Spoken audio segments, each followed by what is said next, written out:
You don't belong here, boy. This is first class, not a charity row. The words sliced through the cabin like broken glass. Karen Mitchell's manicured finger jabbed toward the window seat where 16-year-old Jeremiah Washington sat quietly, his worn hoodie a stark contrast to the leather upholstery. Flight 447 to Los Angeles hadn't even taken off yet.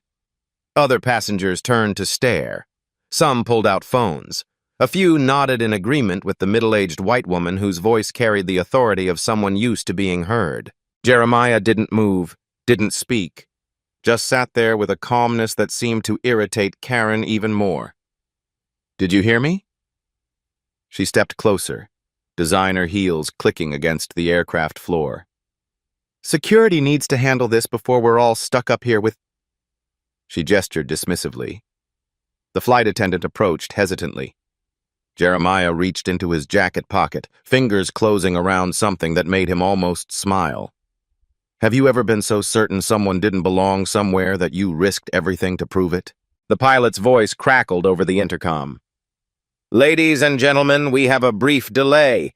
Departure is pushed back 10 minutes while we resolve a passenger seating issue." Karen Mitchell's eyes lit up like she'd won the lottery. This was validation, proof she was right. She pulled out her iPhone, fingers flying across the screen. Within seconds, she was broadcasting live on Instagram. "Good morning, everyone. Karen here, and you won't believe what I'm dealing with on my flight today." The phone's camera swept toward Jeremiah, who was reading something on his own device. He looked up briefly, made eye contact with her lens, then returned to his screen without expression. "I fly first class at least twice a month for work," Karen continued, her voice taking on that particular tone of authority that corporate executives perfect over years of boardroom meetings. "And I can tell when someone clearly doesn't belong in this section." Flight attendant Lisa Rodriguez watched from the galley, her training warring with her instincts. Protocol said to de-escalate. Common sense said something wasn't right about this whole situation. Karen's viewer count climbed. 50 people were watching, then 100. "Ma'am," Lisa approached while practicing diplomacy. "Is there something I can help you with?" "Yes, actually." Karen lowered her phone but kept recording. "That young man is obviously in the wrong seat. I need to see his boarding pass." "I can't ask passengers to show their boarding passes to other passengers," Lisa replied carefully. Karen's laugh was sharp. "Then you check it, because I guarantee you he's supposed to be in the economy. Look at him." Jeremiah was indeed an unlikely figure in first class. His jeans were clean but well-worn. His sneakers had seen better days. The hoodie was from a local high school, not some expensive brand. Everything about his appearance suggested someone who scraped together enough money for a basic ticket. But appearances, as Lisa had learned in her 8 years of flying, could be deceiving. "Sir?" Lisa addressed Jeremiah directly. "Could I see your boarding pass, please?" Jeremiah looked up from his phone. His eyes held something Lisa couldn't quite identify. Not defiance, not anger. Something calmer, more certain. "Of course." His voice was quiet, polite. He reached into his jacket, not the hoodie pocket, but an inside jacket pocket Lisa hadn't noticed before, and pulled out his boarding pass. The paper was different. Heavier stock, platinum-colored instead of the usual white or blue. Lisa glanced at it, and her eyebrows rose slightly. She looked at Jeremiah again, then at the boarding pass, then back at him. "Thank you, sir. Everything appears to be in order." Karen's face flushed. "Let me see it." "Ma'am, I can't share another passenger's boarding information." "This is ridiculous!" Karen's voice rose, and her Instagram audience was eating it up. Comments flooded in, mostly supportive. "Stand your ground, Karen! You're protecting everyone! Don't back down!" The viewer count hit 300. Another passenger, David Kim, had been watching the whole scene unfold. He was a tech executive himself, recognized the type immediately. He'd seen this kind of entitlement before. What bothered him was how sure Karen seemed, how convinced that she was doing the right thing. David quietly opened his Twitter app and started recording. Meanwhile, an elderly couple in seats 2A and 2B whispered between themselves. She's not wrong, the husband murmured. That boy does seem out of place. His wife nodded.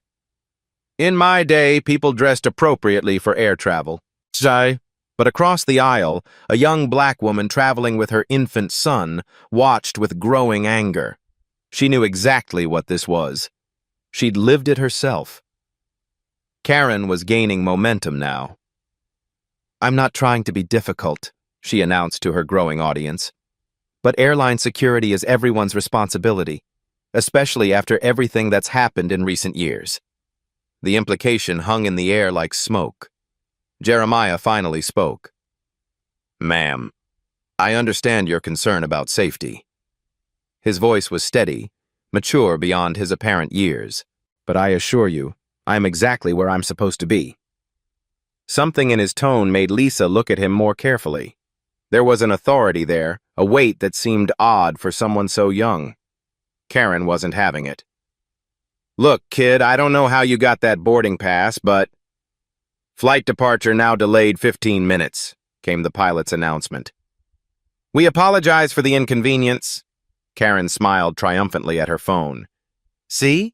They're taking this seriously. What she didn't know was that the delay had nothing to do with Jeremiah's presence in first class. The captain had been making phone calls, checking passenger manifests, confirming something that would change everything. Jeremiah's phone buzzed with a text message. He glanced at it, and for just a moment, something flickered across his face. Not worry, exactly. More like anticipation. He typed back quickly, then slipped the phone into his jacket pocket, the same pocket where he kept something else, something he hadn't shown anyone yet. Lisa Rodriguez was watching him carefully now. 8 years of reading passengers had taught her to recognize when someone was carrying more than they appeared to be carrying, and this teenager sitting calmly while being publicly accused and humiliated was definitely carrying something. The question was, what? 8 minutes until mandatory departure, the gate agent's voice echoed through the jet bridge speakers. Ground supervisor Marcus Williams climbed aboard, his company badge glinting under the cabin lights.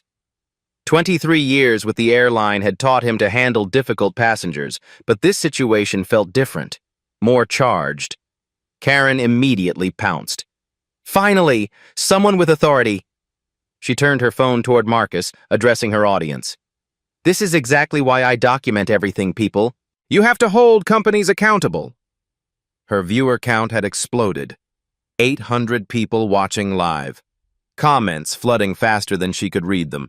Most supportive, but a growing number questioning her motives. Ma'am, I'm Marcus Williams, Ground Operations Supervisor. I understand there's been some confusion about seating. Not confusion, Karen corrected sharply. Fraud.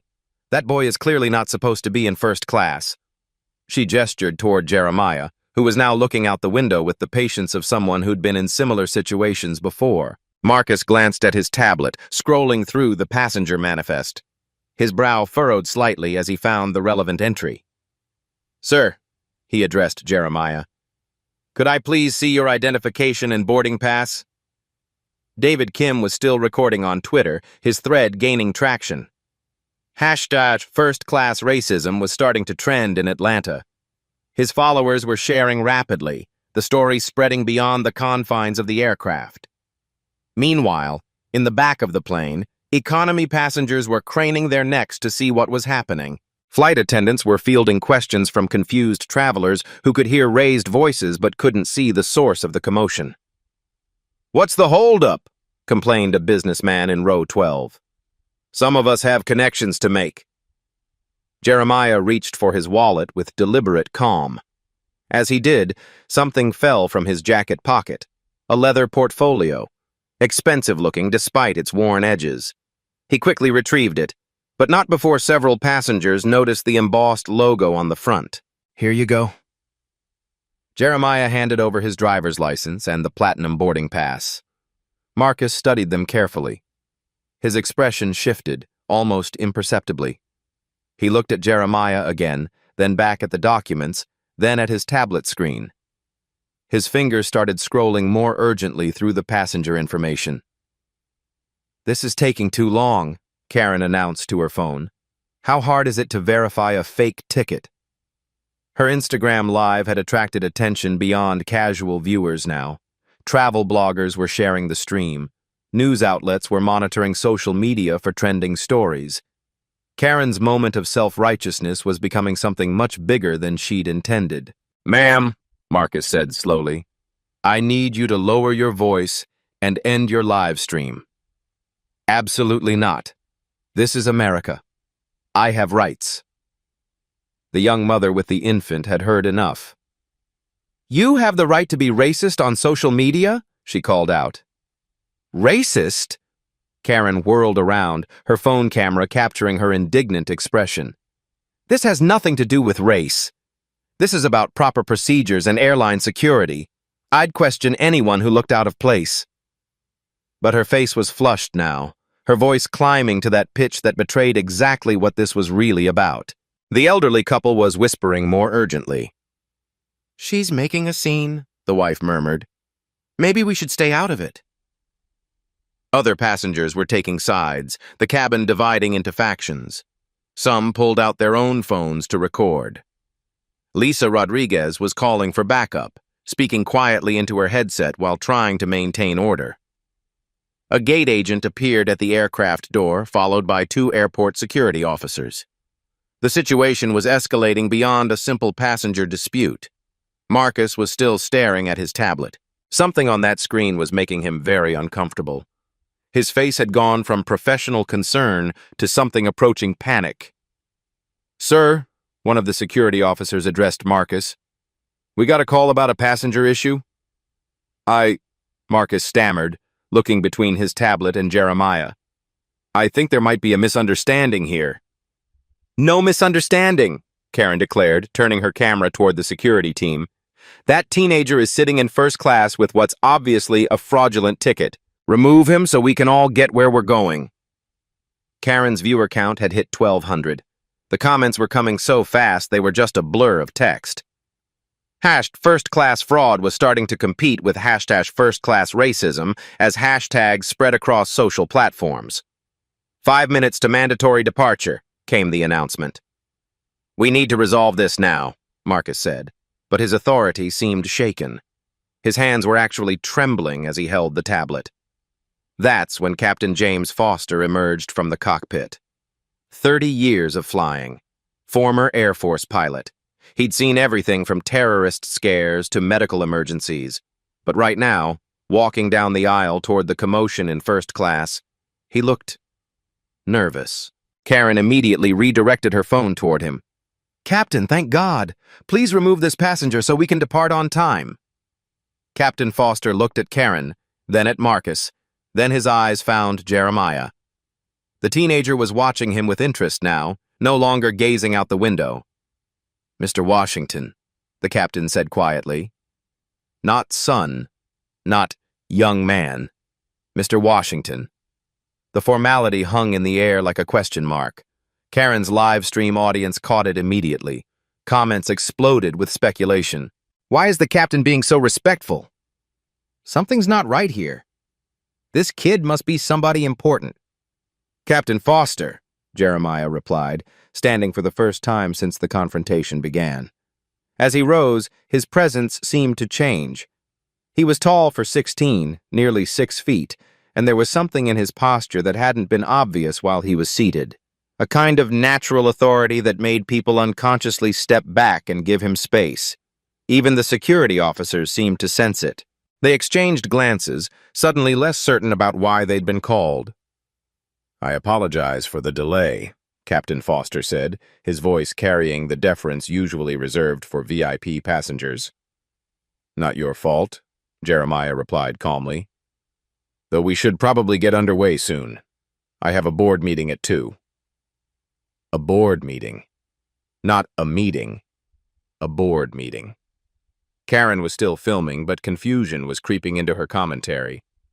"I don't understand what's happening here. Why is everyone treating this kid like he's—" She trailed off as Captain Foster leaned down and whispered something in Jeremiah's ear. The teenager nodded, then reached for his leather portfolio. Marcus Williams had gone pale. Whatever was on his tablet screen had finally clicked into place.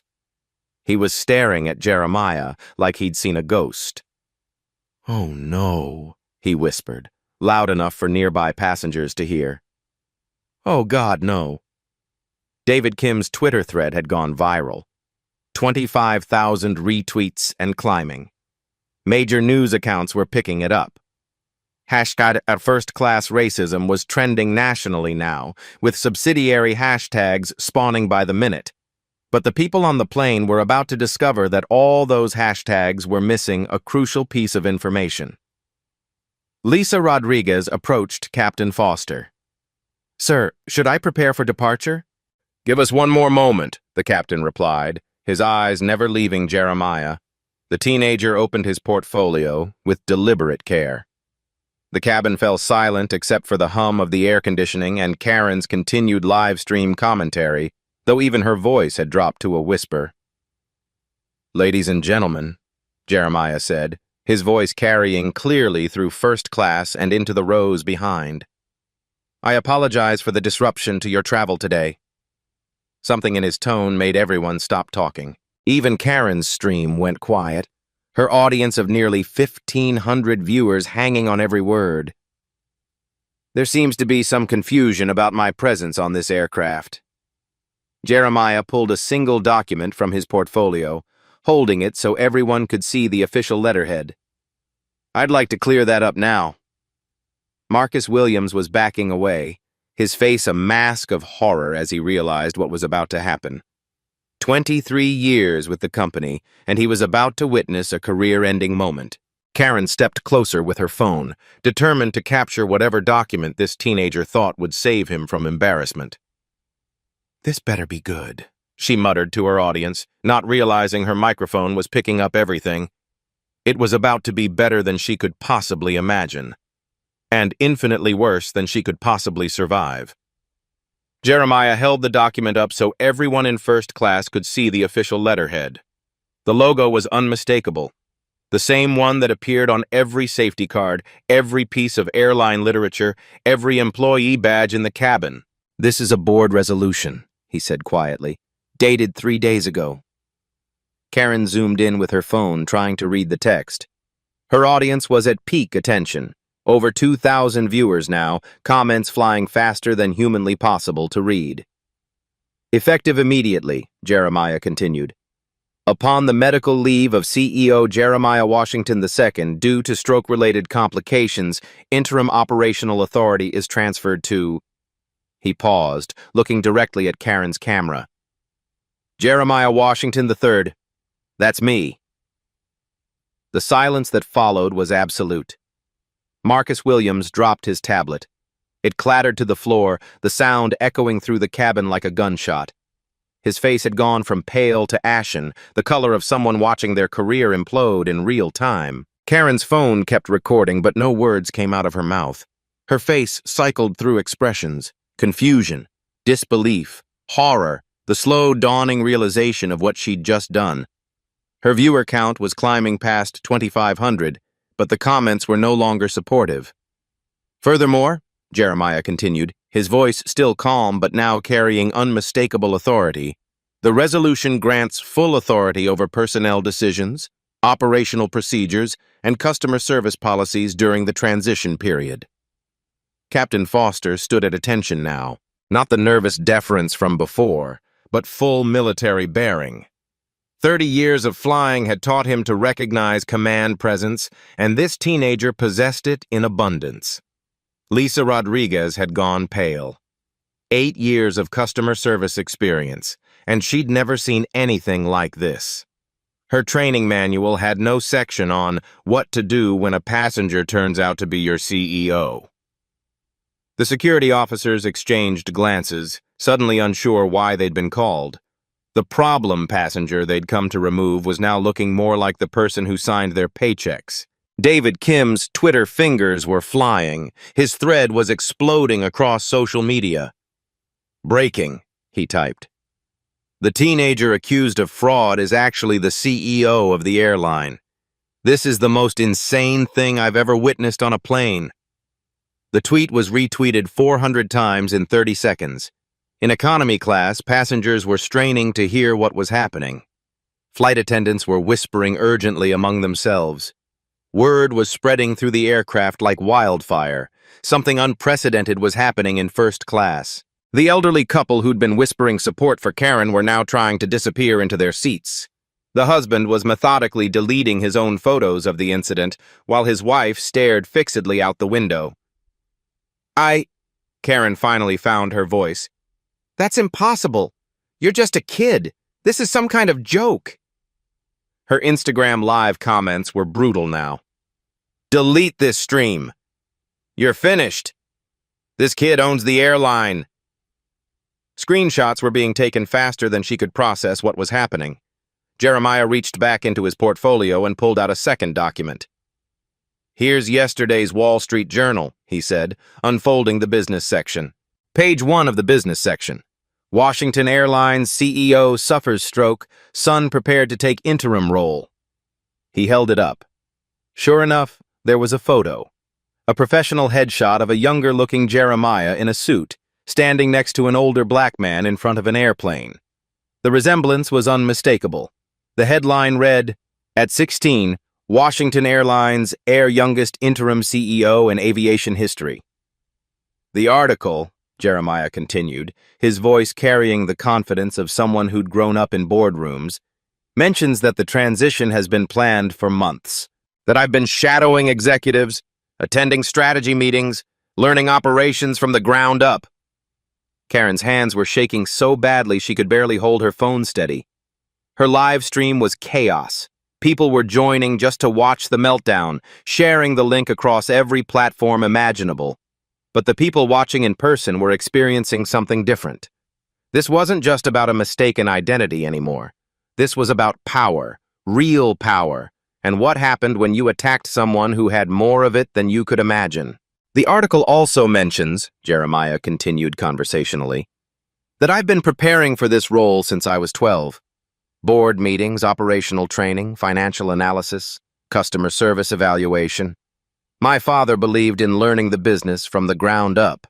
He gestured around the cabin with a slight smile, including understanding what our customers experience when they fly with us, especially customers who might not look like traditional first-class passengers. The implication hung in the air like smoke. Marcus Williams was hyperventilating. 23 years with the company. His pension was 18 months away. His daughter was starting college in the fall, and he'd just publicly humiliated the person who could end his career with a phone call. Mr. Washington, he stammered, his voice breaking. Sir, I didn't know. I was just trying to follow protocol. Of course you didn't know, Jeremiah replied, his tone neither angry nor forgiving, just matter of fact. How could you? I was just a black kid in a hoodie sitting where someone like me wasn't supposed to be. The words landed like physical blows. Karen was still filming, but her commentary had stopped entirely. The comments on her live stream had turned vicious. People were screenshotting her profile, sharing her employer information, calling for boycotts of her company. The young mother with the baby was recording too now, her phone capturing Karen's meltdown for her own social media followers. This is why you mind your own business, she whispered to her camera. Karma is real, y'all. Other passengers were frantically Googling Jeremiah Washington Airlines CEO. The results were overwhelming. Forbes articles, business journals, aviation industry publications. The kid they'd been watching get humiliated was worth an estimated $2.3 billion. Ma'am? Jeremiah addressed Karen directly, his voice cutting through the chaos of her collapsing live stream. You said I don't belong in first class. You said I was obviously lying about my ticket. You said airline security was everyone's responsibility. Karen nodded mutely, still holding her phone but no longer able to speak to her audience. You also said this had nothing to do with race, Jeremiah continued, that you'd question anyone who looked out of place. He paused, letting that statement settle over the cabin. I'm curious about that. Because earlier today, I watched you board this aircraft. You walked past a man in first class wearing flip-flops, board shorts, and a tank top that says, "Spring Break Forever." You didn't question his presence. Karen's eyes darted toward the passenger Jeremiah was describing. He was indeed dressed exactly as stated, looking like he'd come straight from a beach vacation. He was now sinking lower in his seat, clearly uncomfortable with the attention. You also passed a woman traveling with 3 small children, all of whom were crying and climbing over the seats during boarding. You didn't suggest she might have the wrong tickets. True again. The woman in question was now staring at Karen with obvious disgust, her arms protectively around her children. There's a man in row 2 wearing a tracksuit and gold chains counting cash openly. You didn't find that suspicious. Every passenger Jeremiah mentioned was real, their presence confirming the selective nature of Karen's security concerns. But a black teenager reading quietly in his assigned seat, bothering no one, making no noise? That was the security threat that required live streaming and public humiliation? Karen tried to speak, but no words came. Her face was streaked with tears, her professional composure completely shattered. The social media explosion was reaching critical mass. Hashtag first-class racism had evolved into hashtag Jeremiah Washington, which was trending worldwide. News outlets were scrambling to confirm the story. CNN was already preparing a breaking news segment. Stock analysts were watching Washington Airlines shares, waiting to see how the market would react to viral footage of their teenage CEO being discriminated against on his own airline. "Mr. Washington," Captain Foster said formally, his military bearing now complete. "What are your instructions, sir?" It was the question everyone was waiting for. Karen's career, Marcus's pension, the flight itself, everything hung in the balance. Jeremiah looked around the cabin, meeting the eyes of every passenger who'd been watching the confrontation. The power dynamic had shifted so completely that people who'd been filming him were now averting their cameras, as if suddenly aware they were in the presence of royalty. "First," he said, his voice carrying the natural authority of someone born to leadership, "we're going to Los Angeles. These passengers have places to be, and we've delayed them long enough." Relief flickered across several faces. "Second, I want to address what just happened here. Not just with Ms. Mitchell, but with the systemic issues her behavior represents." He pulled out his own phone, not an iPhone like most teenagers carried, but a secure executive device, and opened an app that showed real-time company data. Washington Airlines processes approximately 847,000 passengers per week across 1,247 daily flights. We generate $47.8 billion in annual revenue. We employ 127,000 people worldwide. The numbers landed with the weight of absolute authority. This wasn't just a rich kid with a trust fund. This was someone who controlled an empire. This morning's incident, which is now being viewed by millions of people across social media platforms, represents a fundamental failure, not just in our training or our policies, but in our culture. Karen was crying now, quietly but visibly. Her Instagram audience had swelled to over 4,000 viewers, all watching her entire world collapse in real time. "Ms. Mitchell," Jeremiah said, his voice gentler but still firm, "you made certain assumptions about me based on my appearance. You live-streamed those assumptions to thousands of people. You turned a routine flight into a public humiliation." She nodded, tears streaming down her face, her phone still recording her own destruction. "But more than that, you revealed something about how we as a company have failed. Failed to create an environment where such assumptions feel inappropriate, where staff would intervene immediately, where other passengers would speak up against obvious discrimination." He looked at Marcus, at Lisa, at the security officers who were still standing awkwardly in the aisle, at the passengers who'd watched it all happen. "That changes today." The cabin was so quiet you could hear individual passengers breathing.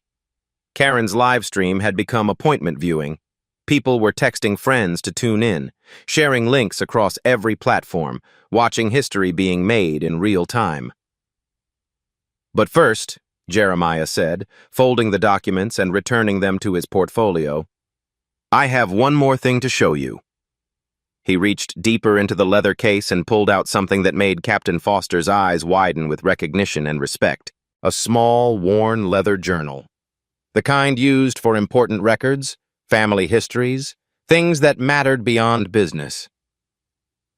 "This belonged to my grandfather," Jeremiah said, his voice softer now, carrying decades of family pride and pain. Jeremiah Washington Verfurge. He was a Tuskegee airman. The historical weight of that statement settled over the cabin like a heavy blanket.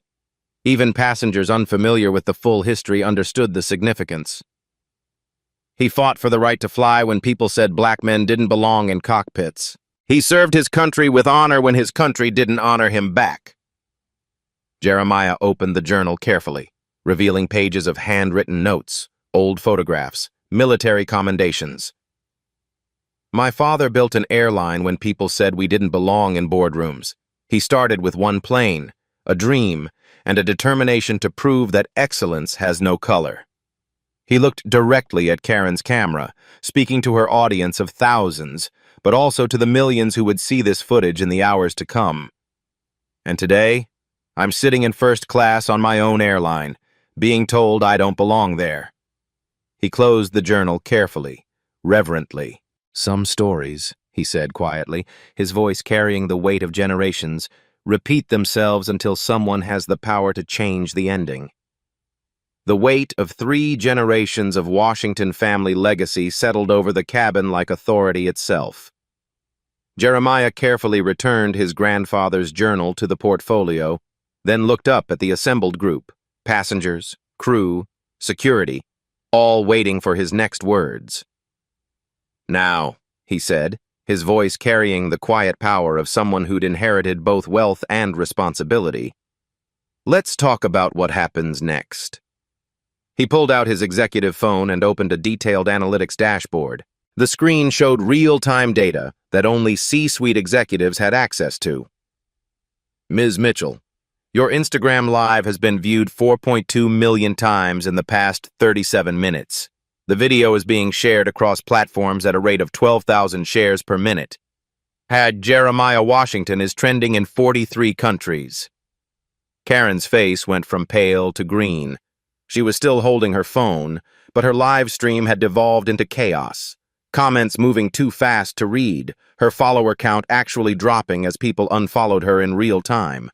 "The financial impact of this incident is already measurable," Jeremiah continued, scrolling through reports that were updating in real time. "Our social media monitoring system shows Washington Airlines mentioned in 847,000 posts in the last hour. Sentiment analysis is complicated." He held up the phone so Captain Foster could see the dashboard.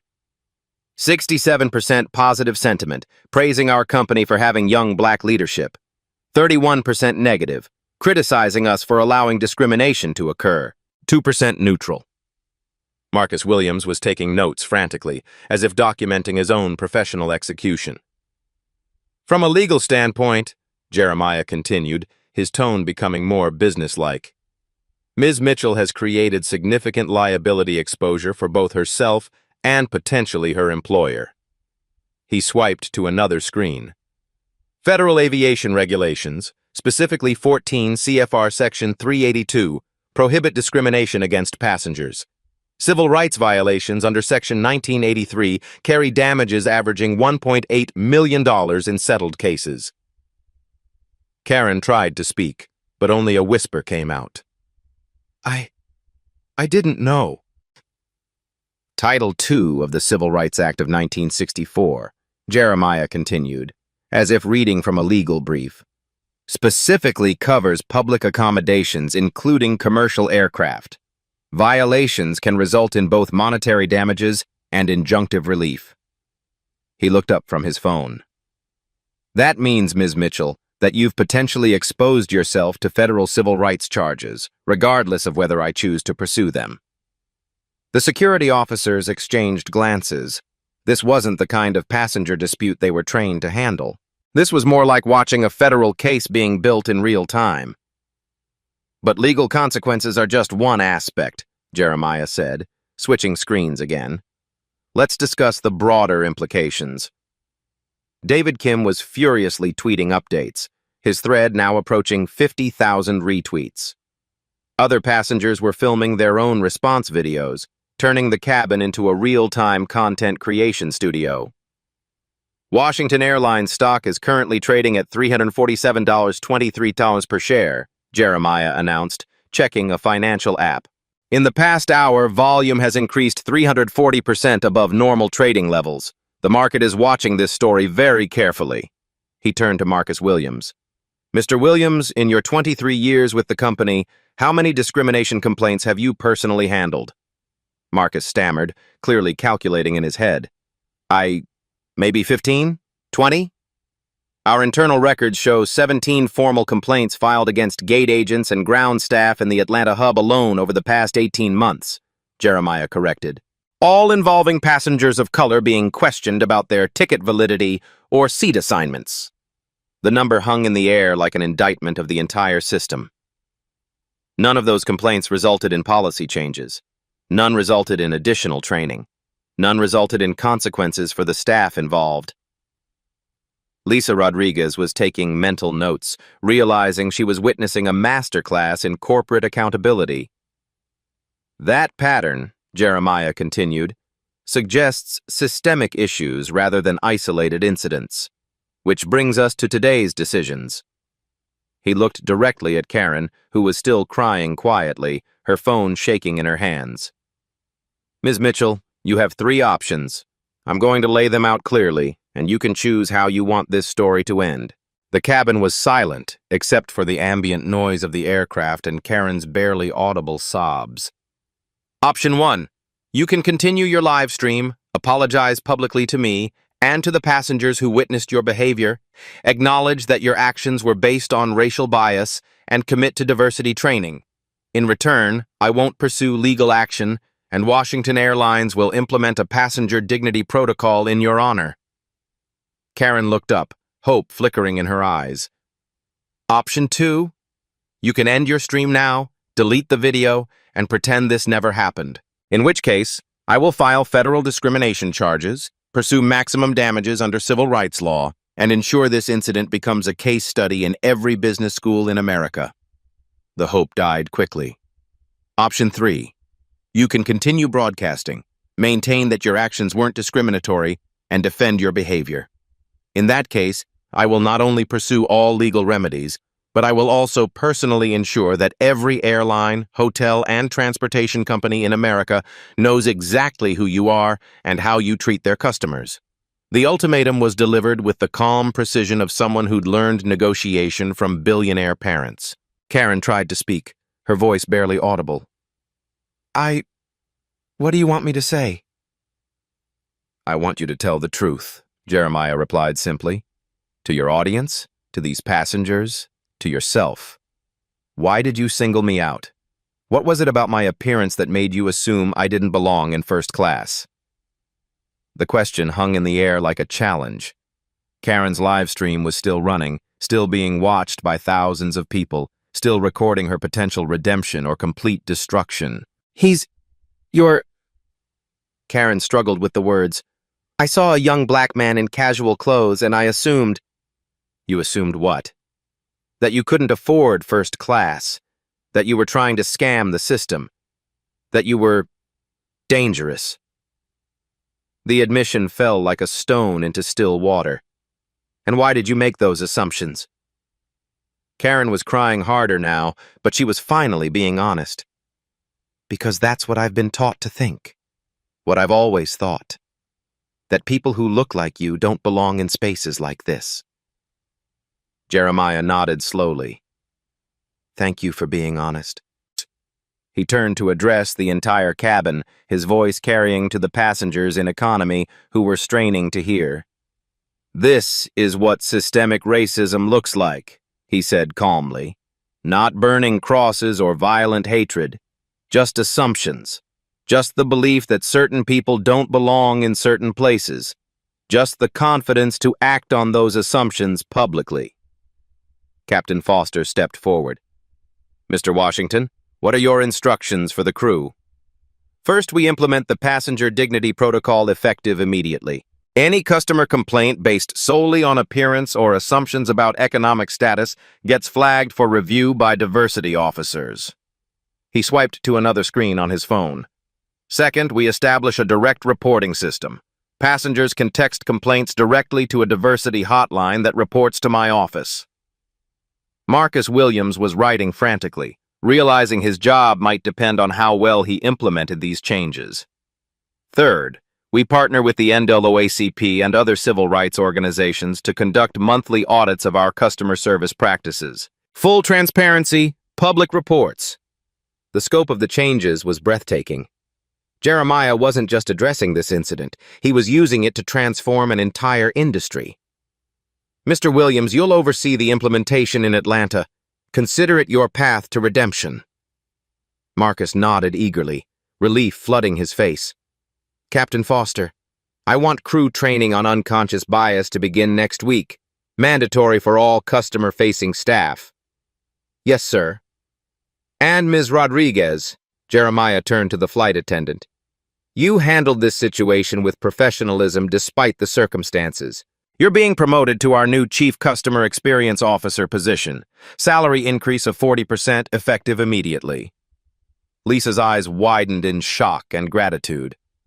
Karen was still holding her phone, still live streaming, but her audience had swelled to over 6,000 viewers.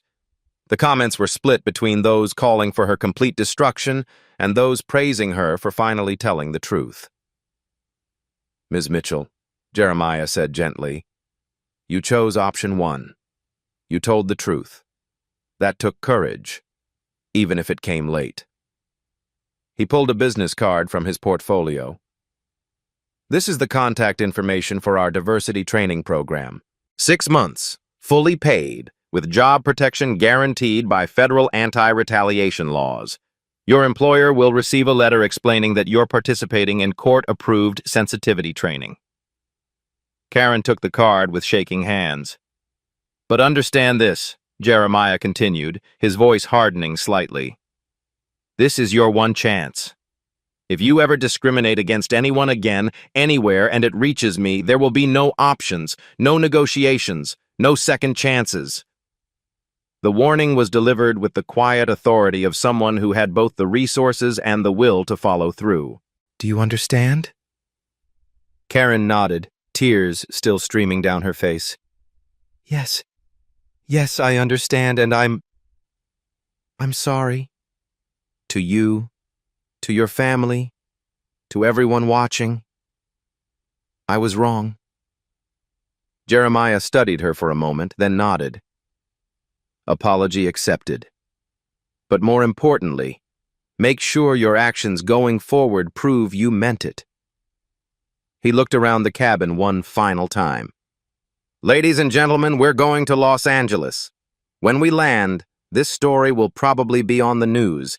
You've all witnessed something that will be studied and discussed for years to come. He paused, letting that sink in.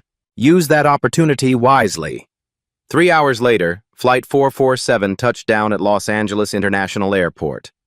What had started as a routine Tuesday morning flight had become the most documented air travel incident in social media history. As passengers deplaned, many stopped to shake Jeremiah's hand, take photos, or simply thank him for handling the situation with such grace. But the real work was just beginning. By the time Jeremiah reached the gate, Washington Airlines' crisis management team was already in motion. His assistant, Maria Santos, met him with a tablet full of updates. Sir, CNN wants a statement in 20 minutes. The stock closed up 12%. The NAACP called. They want to discuss a formal partnership, and your father's hospital called. He's asking to see the news coverage. Jeremiah smiled at that last update. His father's recovery was ahead of schedule, driven partly by pride in watching his son handle his first major crisis with such composure. Within the week, the changes Jeremiah had announced at 30,000 feet became reality. The Passenger Dignity Protocol was implemented across all 1,247 daily flights. Any staff member who received a complaint based solely on a passenger's appearance was required to complete immediate bias training before their next shift. The Diversity Hotline received 2,847 texts in its first month. Most were minor issues quickly resolved, but 127 flagged serious discrimination concerns that might have gone unaddressed under the old system. Karen Mitchell completed her 6-month diversity training program. Her employer, initially considering termination, instead promoted her to head their new corporate inclusion initiative. Her viral breakdown had become a case study in personal growth and systemic change. Marcus Williams threw himself into implementing the new protocols with the enthusiasm of someone who'd narrowly avoided professional disaster. Under his leadership, discrimination complaints in the Atlanta hub dropped by 89% within 6 months. Lisa Rodriguez thrived in her new role as Chief Customer Experience Officer. Her first initiative was training flight attendants to recognize unconscious bias, training that became the industry standard within 18 months. But the impact extended far beyond Washington Airlines. Delta, American, United, and Southwest all implemented similar passenger dignity protocols within 90 days. The Department of Transportation launched a comprehensive review of discrimination in commercial aviation. Congress held hearings on bias in travel, using Jeremiah's incident as a primary case study. The video of Karen's confrontation and Jeremiah's response became required viewing in business schools across the country. Harvard Business School developed an entire course around the incident: Crisis Leadership and Social Justice in Corporate America. International airlines began requesting consultation on bias prevention. The Washington Protocol became shorthand for comprehensive anti-discrimination policies in transportation. Most significantly, the incident sparked broader conversations about assumptions, privilege, and belonging in American society. The hashtag #WhoDeservesFirstClass trended for months as people shared their own stories of being judged based on appearance. Jeremiah used his newfound platform strategically. He established the Washington Foundation for Transportation Equity, providing scholarships for underrepresented students pursuing careers in aviation, logistics, and transportation management. The Foundation's first initiative funded 50 full scholarships to pilot training programs for Black and Latino students. Within 2 years, Washington Airlines had hired 37 of those graduates. 6 months after the incident, Jeremiah was invited to speak at the National Association for the Advancement of Colored People's annual convention. His speech, titled "When Assumptions Meet Authority," was viewed 12.7 million times on YouTube. Real change, he told the audience, doesn't come from anger or revenge. It comes from having the power to transform systems and the wisdom to use that power responsibly. The applause lasted 4 minutes. By his 17th birthday, Jeremiah had been featured on Time magazine's list of most influential teenagers, Forbes 30 Under 30, and invited to speak at the United Nations about discrimination in global transportation. But perhaps the most meaningful recognition came from an unexpected source. A year after the incident, Jeremiah received a handwritten letter from a retired Tuskegee airman who had served with his grandfather. "Young man," the letter read, "your grandfather would be proud. He fought for the right to fly. You've ensured future generations will fly with dignity. Well done." The letter now sits framed in Jeremiah's office, next to his grandfather's journal, and a photo from that day on Flight 447. A reminder that some victories echo across generations. Karen Mitchell, meanwhile, had become an unlikely advocate for racial justice.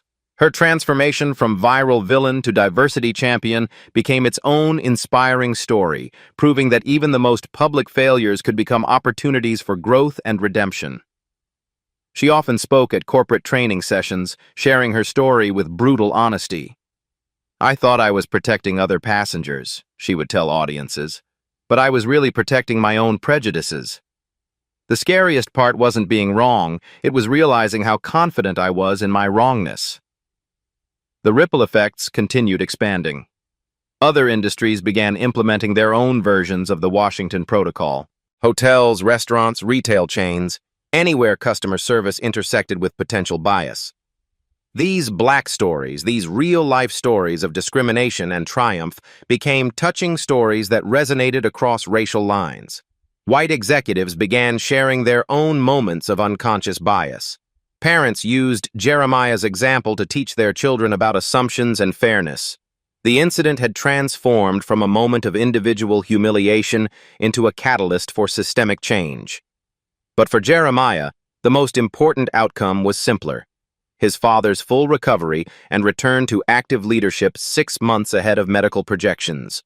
"You did more in one flight than I accomplished in 10 years of board meetings," Jeremiah Washington II told his son during their first joint presentation to shareholders. The company's stock price had stabilized at a 23% increase from pre-incident levels. Customer satisfaction scores reached all-time highs. Employee diversity increased across all levels of the organization. More importantly, the culture had shifted.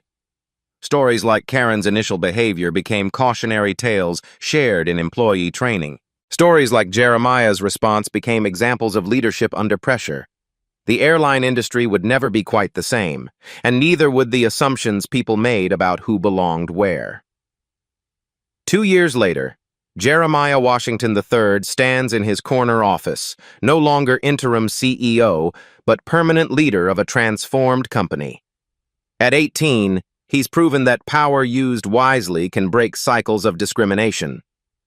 The office walls tell the story. Photos from Flight 447 hang beside certificates from civil rights organizations worldwide. His grandfather's Tuskegee Airman Journal sits open to a page reading, "Dignity is not given, it is claimed." Washington Airlines now processes over 1 million passengers weekly with a discrimination complaint rate below 0.003%, the lowest in aviation history. The Washington Protocol has been adopted by transportation systems in 47 countries. Karen Mitchell transformed from viral villain to respected diversity consultant. Her company, Second Chance Solutions, helps organizations turn discrimination incidents into learning opportunities. She still carries the business card Jeremiah gave her, a reminder of how quickly redemption becomes possible. Marcus Williams retired with his pension intact, his reputation redeemed. Lisa Rodriguez now travels internationally, training staff on dignity protocols. Her book became required reading in hospitality programs. These life stories, redemption, second chances, recognition, leadership, became the foundation for countless other touching stories of transformation. The boy told he didn't belong in first class now ensures everyone belongs everywhere they have the right to be. Real-life stories like Jeremiah's prove that the most powerful response to hatred isn't anger. It's the quiet strength to transform systems. Black stories matter because they show possibilities we might not have imagined. They demonstrate that dignity and preparation can triumph over discrimination every time. Your voice matters in creating change like Jeremiah's. Have you witnessed discrimination in travel or daily life? Share your story in the comments below. Your experience could help others recognize and confront bias. Have you seen someone turn injustice into an opportunity for positive change? Tell us about it. These real-life stories inspire strategic action over anger. Subscribe to Black Voices Speak for more stories of quiet strength overcoming loud prejudice. Hit that notification bell because the next time someone assumes you don't belong somewhere, you'll be ready with tools to prove them wrong and change the system forever. Share this story. Let it reach those who need to confront their biases and young people who need to see that dignity can triumph over discrimination. Because every interaction is an opportunity to choose dignity over prejudice. Make that choice.